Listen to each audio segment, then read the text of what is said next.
Hello everyone, my name is Ellie Cupcakes and today we are learning how to parry the Apostle from Elden Ring, or actually how to parry any enemy.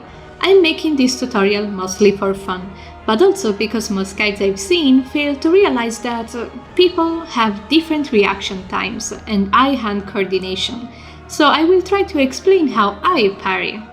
And it's totally not an excuse to spend more time with my favorite character, of course.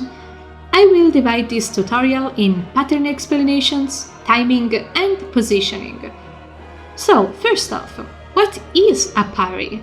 A parry is a maneuver to deflect a physical attack and grant a chance for a critical blow that will stun the enemy and deal a lot of damage. They can be used as a protection, as a last-second block, or more aggressively to make the fight last shorter. Lock in with R3 to be perfectly aligned with the enemy. You can parry with daggers, skills, or most likely shields. The best one framerate-wise is the Buckler, but I'll be using the default one for the warrior class, because I like it more.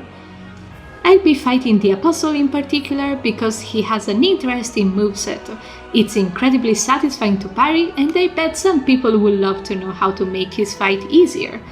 And also because he is cute, just look at him! Not all of his attacks are parryable.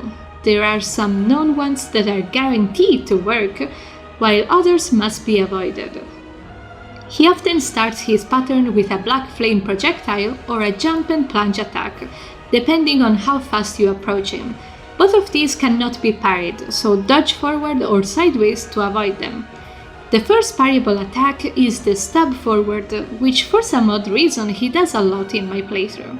When you see him charge the twin blade back, it's time to get ready. And this brings me to my point. You need to figure out your reaction times between recognizing the pattern and parrying.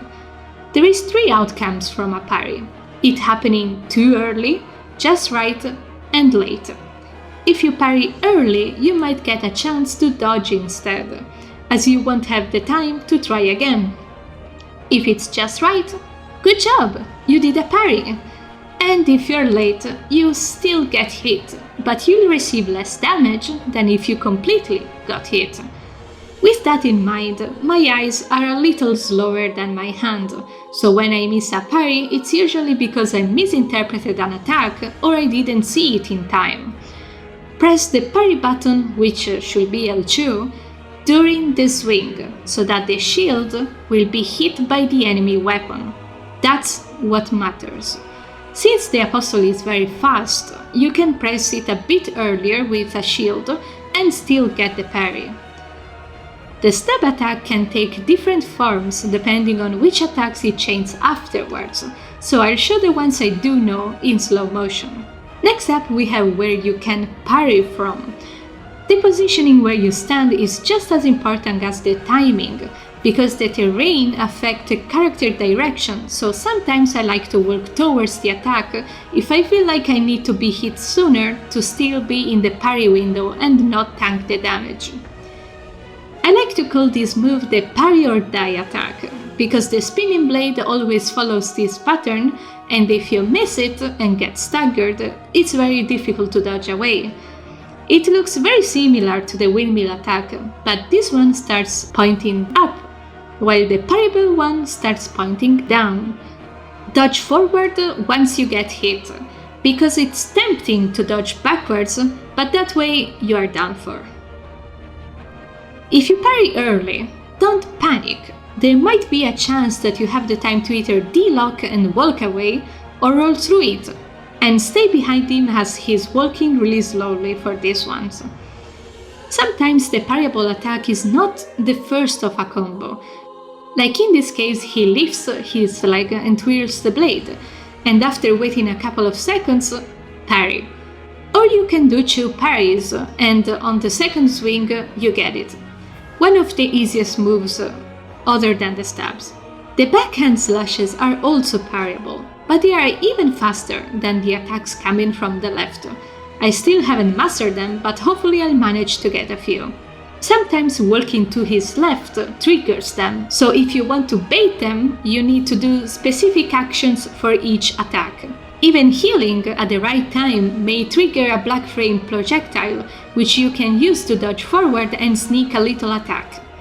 In the second phase, he gets new attacks which can only be avoided. The trick is to stay either very close or very far from him. While in the first phase you want to keep medium distance, now it's the time to never be there again. He can now stretch his body to expand his reach, which is really gross, but bear with me. He will still occasionally do phase 1 attacks and you can parry those, even though they are way faster. When you see him stretch vertically, dodge near his hips to avoid the flame sweep. And here you can sneak some hits before he retreats. If you see him lift his weapon above its head, it means he's preparing a black flame whirlwind, and I'm sad to say that all you can do is run. You can still witness the most beautiful attack from afar and then go back fighting. That is all that I can provide to make this fight a little more fun and engaging. Besides, this is a parry guide, not a how to defeat the apostle guide, because I don't want to, yet, as it will break my heart. I hope you found this tutorial useful, and also, if you enjoy my videos, remember to subscribe and like if you want to see more. With that said, thanks for sticking by, and thank you for watching. See you next time!